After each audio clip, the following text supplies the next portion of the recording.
Capítulo 2, sobre Deus. Cremos, professamos e ensinamos que Deus é o supremo ser criador do céu e da terra, porque assim diz o Senhor que tem criado os céus, o Deus que formou a terra e o fez. Ele a estabeleceu, Isaías 45:18, que ele é o Pai de nosso Senhor Jesus Cristo. Abre aspas, para que creiais que Jesus é o Cristo e o Filho de Deus, para que crendo tenhais vida em seu nome. Fecha aspas. João capítulo 20, versículo 31. Que ele é o Espírito doador e mantenedor de toda a vida. O Espírito de Deus me fez e a inspiração do Todo-Poderoso me deu vida. Jó capítulo 33, versículo 4. Que ele é o único Deus verdadeiro, e a vida eterna é esta, que conheça a ti, o único só, a ti só, por único Deus verdadeiro, e a Jesus Cristo a quem enviastes. João capítulo 17, versículo 3. E não há outro além dele. Eu sou o Senhor, e não há outro. Fora de mim não há Deus, e fora de mim não há outro. Eu sou o Senhor, e não há outro. Isaías 45, 5 e 6. Ele é identificado na Bíblia como Deus.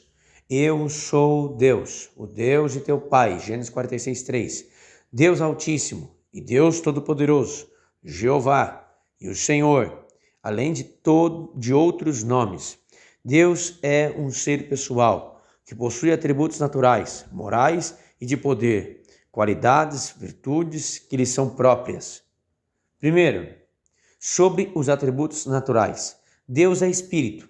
Deus é Espírito e importa que os que o adorem em espírito e em verdade. João capítulo 4, versículo 24. Ele é eterno, nunca teve começo, princípio e nunca terá fim. O Deus eterno te seja por habitação e por baixo de ti estejam os braços eternos.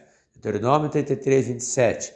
Pois ele existe por si mesmo, como o Pai tem a vida em si mesmo.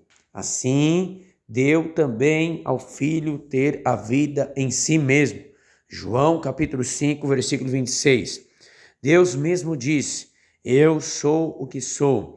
Êxodo 3, versículo 14. De eternidade a eternidade, Ele é Deus, desde antes da fundação do mundo. E subsiste em três pessoas distintas, o Pai, o Filho e o Espírito Santo. Portanto, ide, ensinai todas as nações, batizando-as em nome do Pai e do Filho e do Espírito Santo. Mateus capítulo número 28, versículo 19. Deus é invisível. Espírito não se compõe de matéria, não tem carne nem osso, pois é substância imaterial e invisível. Ou qual é a imagem do Deus invisível? Colossenses capítulo 1, versículo 15. Nenhum ser humano o viu, nem o pode ver. Ele é imutável, porque eu, o Senhor, não mudo. Malaquias capítulo 3, versículo 6. E o mesmo desde a eternidade. É um ser transcendente, fora da criação, e imanente, relaciona-se com a criação. Além de infinito, grande é o nosso Senhor, e de grande poder. O seu entendimento é infinito. Salmo 147, 5.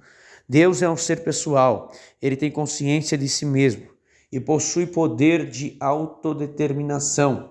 A Bíblia mostra que em Deus há os elementos constitutivos da personalidade, como intelecto, emoção e vontade. Além dos atributos como alguém que fala, ele disse Deus, capítulo 1, verso 3. Vê e viu Deus, que era boa a luz, Gênesis 1, 4. E ouve, e tenho ouvido o seu clamor, Êxodo capítulo 3, versículo 7. 2. Sobre os atributos morais. Deus é amor.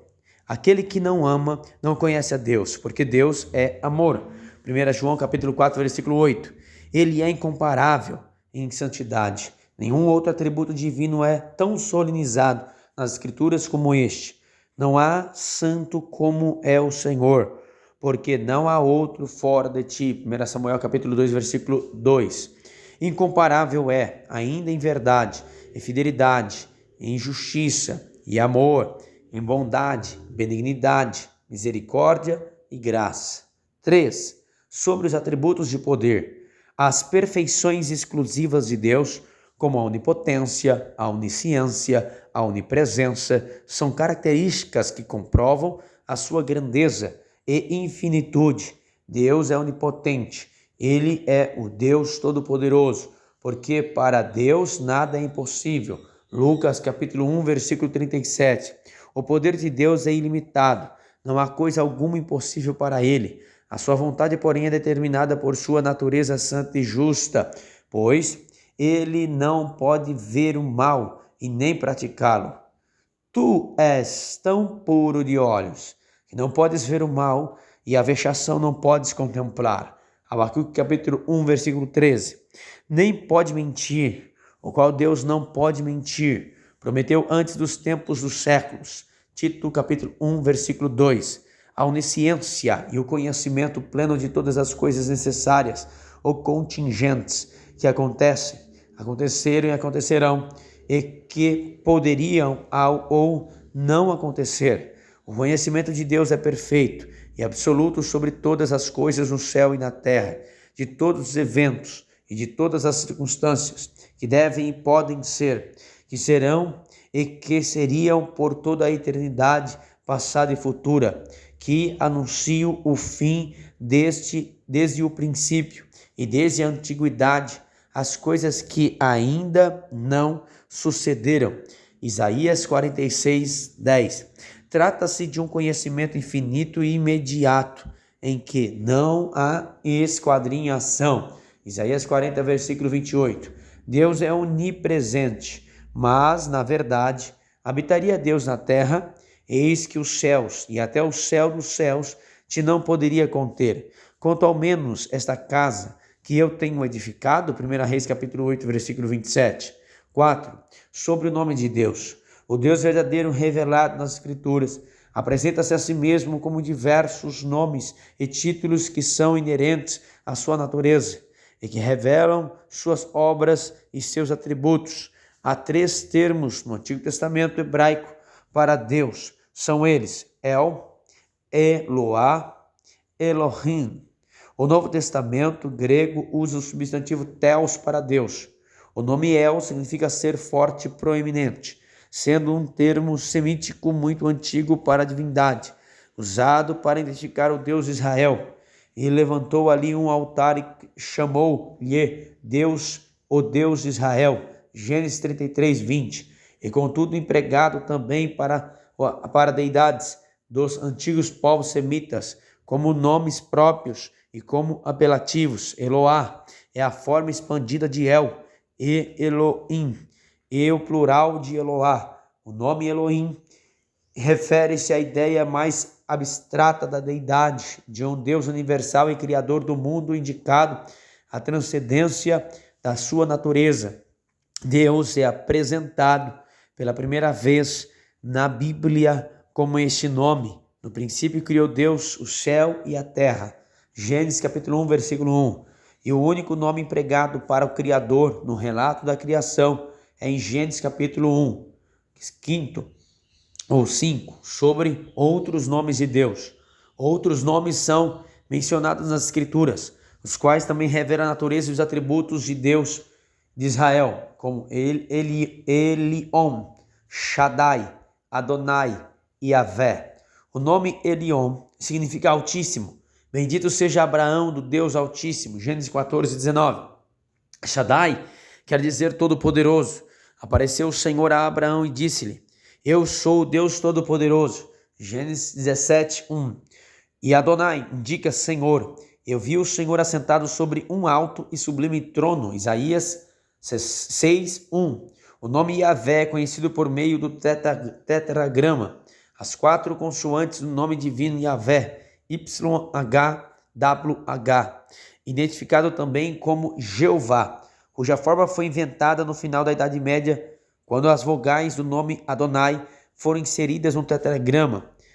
A forma híbrida Jeová não é bíblica, mas assim ela foi passada para a cultura ocidental. Entretanto, aos poucos, este nome vem sendo substituído pela forma Yahvé ou Javé, que é a pronúncia mais próxima do original. O tetragrama vem do verbo ser, no hebraico, e da expressão eu sou o que sou. Êxodo 3, versículo 14.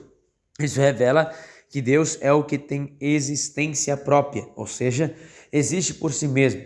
É o imutável, o que causa todas as coisas, e é autoexistente, aquele que é, que era e que há de vir, o eterno. O nome Javé aparece quando as características estão claras e concretas, sugerindo assim um Deus pessoal que se relaciona diretamente com o povo. E Deus disse mais a Moisés: assim dirás aos filhos de Israel: o Senhor, o Deus de vossos pais, o Deus de Abraão, o Deus de Isaque, o Deus de Jacó, me enviou a vós. Este é meu nome eternamente, e este é meu memorial de geração em geração. Êxodo 3,15. E nisto difere do emprego do nome Elohim no Antigo Testamento. A partir de 300 a.C., o nome Adonai passou gradualmente a ser mais usado que o tetragrama, até que o nome Javé tornou-se completamente impronunciável pelos judeus. 6. Sobre as obras de Deus. A Bíblia ensina que o universo foi planejado por Deus antes de ser criado. Planejado, origem e manutenção. Planejamento, origem e manutenção de todas as coisas no céu e na terra, envolvendo governo e preservação de toda a criação. Tudo foi criado com um propósito, segundo o eterno propósito que fez em Cristo Jesus nosso Senhor. Efésios capítulo 3, versículo 11. Deus trouxe o universo à existência do nada e de maneira instantânea pela sua soberana e livre vontade. Os decretos ou conselhos divinos são o plano eterno e imutável de Deus, claramente revelado nas Escrituras. Dizem respeito à vontade e ao propósito de Deus, tais como a criação, a encarnação do Verbo, a eleição de Jesus como Salvador e a eleição de Israel e da Igreja. Trata-se de deliberações absolutas que nasceram do desígnio e propósito do Deus Trino na eternidade e que independem da ação humana ou de qualquer outro ser do universo. Ninguém é capaz de frustrar esses desígnios de Deus. Bem sei que tudo podes, e nenhum dos teus pensamentos podem ser impedido. Jó capítulo 42, versículo 2. Ou em nenhum dos teus planos podem ser frustrados. Almeida Revista e Atualizado. A providência divina é ativamente de Deus na preservação e concorrência ao governo de todas as criaturas e de todo o que ocorre na criação até o seu destino final. A preservação é o cuidado divino em conservar e manter todas as coisas criadas, sustentando todas as coisas pela palavra do seu poder. Hebreus capítulo 1, versículo 3. Isso inclui o homem na providência divina, bem como aos demais seres viventes, sejam eles animados ou inanimados, e toda a natureza. Deus cuida de todos os viventes, desde a estrutura mais simples até a mais complexa. O mundo não subsistiria sem o cuidado e a vontade preservadora de Deus. E também, nesse sentido, que opera a concorrência por seu turno. E o governo divino não é o controle meticuloso ou o ponto de excluir a liberdade humana. O seu reger por direito fixa limites a essa liberdade, porque nele vivemos e nos movemos e existimos. Atos capítulo 17 e versículo 28.